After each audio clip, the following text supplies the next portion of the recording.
ചൊവ്വാദോഷത്തിന്റെ പേരിൽ പെൺകുട്ടികളുടെ കല്യാണം നടക്കാത്ത നാട്ടിൽ സുനിത വില്യംസ് അതാണ് ചൊവ്വയുടെ ഇടയിൽ നിന്ന് അല്ലെ, നക്ഷത്രങ്ങളുടെ ഇടയിൽ നിന്നാണ് വന്നത്.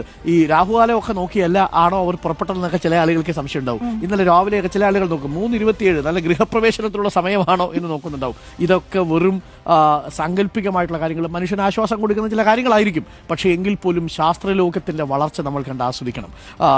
ഇനിയെങ്കിലും കേരളത്തിലുള്ള പ്രിയപ്പെട്ട യുവതീ യുവാക്കളുടെ പ്രത്യേക ശ്രദ്ധയ്ക്ക് ഈ സുനിത വില്യംസിനെയും കൽപ്പന ചൗളയും ഒക്കെ നമ്മുടെ മുൻപിൽ മാതൃകയായിട്ടുണ്ടാവണം. അവർക്കൊക്കെ പോകാൻ പറ്റുന്ന ലോകം, അവരൊക്കെ എത്തിച്ചേരുന്ന ലോകം, അതൊക്കെ നമുക്ക് ആവേശം നൽകുന്നതാണ്. അവർ മടങ്ങി വരുന്ന ലോകം, അതിനെക്കുറിച്ചൊക്കെ നമുക്ക് വലിയ ബോധം ഉണ്ടാവണം. എന്നാലും രാഹുവിന്റെ ഗുളികൻ അല്ലെങ്കിൽ ഈ പറയുന്ന ശനിയുടെ അപഹാരം തുടങ്ങിയ കഥകളൊക്കെ നമ്മുടെ നാട്ടിൽ നിന്ന് മാറണം. പകരം ശാസ്ത്രബോധത്തിൽ നമ്മൾ ചന്ദ്രനിലേക്കും ശനിയിലേക്കും മാഴ്സിലേക്കും ഒക്കെ യാത്ര ചെയ്യാൻ വേണ്ടി തയ്യാറെടുത്ത് നിൽക്കുന്ന സമൂഹമാണെന്ന് മനസ്സിലാക്കണം. ആ വരവിന് അങ്ങനെ ഒരു വലിയ കഥ കൂടി നമ്മളോട് പറയാനുണ്ട്. അപ്പോൾ എവിടെ ചെന്ന് വീണാലും സുനിത വില്യംസിനെ പോലെ നമുക്ക് തിരിച്ചിറങ്ങി വരാൻ